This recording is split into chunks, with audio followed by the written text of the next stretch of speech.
23/12/2021 ಮಧ್ಯರಾತ್ರಿ ಸಮಯದಲ್ಲಿ ಪ್ರತಿಯೊಬ್ಬರು ಆತ್ಮಹತ್ಯೆ ಮಾಡ್ಕೊಂಡ ವಿಚಾರ. ಸೊ ತಿಳಿದು ಬಂದ ಕೆಲವು ದಿನಗಳ ನಂತರ ಪ್ರತಿಪ್ಪನ ಕೆಲವು ಆತ್ಮೀಯರು ನನ್ನನ್ನು ಭೇಟಿ ಮಾಡಿ ಪ್ರತಿಪ್ಪನ ಸಾವಿಗೆ ಭವ್ಯ ಅಂದರೆ ಉಪ ಪೊಲೀಸ್ ನಿರೀಕ್ಷೆಯಾಗಿದ್ದ ಭವ್ಯರವರು ಕಾರಣ. ಆ ಪ್ರಕರಣ ಮುಚ್ಚಾಕೋದಕ್ಕೆ ಸ್ವತಃ ಪ್ರತಿಭಟನೆ ತಂದನೆ ಪ್ರಯತ್ನ ಪಡ್ತಾಯಿದ್ದಾರೆ.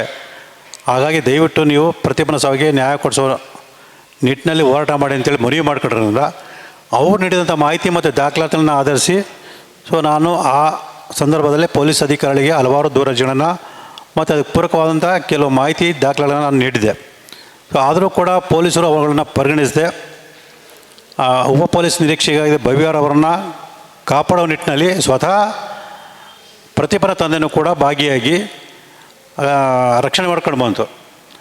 ನಿಜವಾಗ್ಲೂ ನೀವು ಅದು ಏನು ಆ ಸಂದರ್ಭದಲ್ಲಿ ಶಿವಮೂರ್ತಿಯವ್ರು ನೀಡಿರ್ತಕ್ಕಂಥ ದೂರವಾಣಿ ಪ್ರತಿಯನ್ನು ನಿಮಗೆ ಕೊಟ್ಟಿದ್ದೀನಿ, ಅದನ್ನು ನೀವು ನೋಡ್ಬೋದು.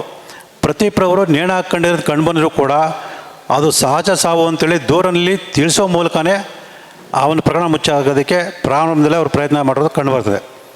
ಆ ನಂತರದ ದಿನಗಳಲ್ಲಿ ಅದಕ್ಕೆ ಪೂರಕವಾದಂಥ ಯಾವುದೇ ಕಾನೂನು ಹೋರಾಟವನ್ನು ಮಾಡದೆ ಆ ಪ್ರಕರಣ ಮುಚ್ಚಾಕೋದಕ್ಕೆ ಸ್ವತಃ ಶಿವಮೂರ್ತಿಯವರು ಶಾಮೀಲಾಗಿದ್ದು ಕಂಡು ಬಂತು. ಮತ್ತು ಭವ್ಯರವರು ಏನಿದೆ ಉಪ ಪೊಲೀಸ್ ನಿರೀಕ್ಷಕ ಭವ್ಯರವರು ಅವರನ್ನು ಉಪ ಪೊಲೀಸ್ ಅಧೀಕ್ಷಕರಾಗಿದ್ದಂಥ ಅಧಿಕಾರವನ್ನು ದುರ್ಬಳಕೆ ಮಾಡಿಕೊಂಡು ಅಧಿಕಾರ ಮೇಲೆ ಪ್ರಭಾವನ ಬೀರಿ ಆ ಪ್ರಕರಣನ ಮುಚ್ಚಾಕಿದರು. ನಾನು ಅದನ್ನು ಕೂಡ ಕಾನೂನು ಹೋರಾಟವನ್ನು ಮುಂದುವರಿಸಿಕೊಂಡು ಬಂದಿದೆ. ನೀವು ಗಿರವಿ ಇಟ್ಟು ಬಿಡಿಸ್ಕೊಳ್ಳಕ್ಕಾಗದಿರೋ ಆಭರಣನ STJ ಗೋಲ್ಡ್ ಕಂಪನಿಯವರು ಬಿಡಿಸಿ ಮಾರುಕಟ್ಟೆಗಿಂತ ಅಧಿಕ ಬೆಲೆಗೆ ತಗೋತಿದ್ದಾರೆ.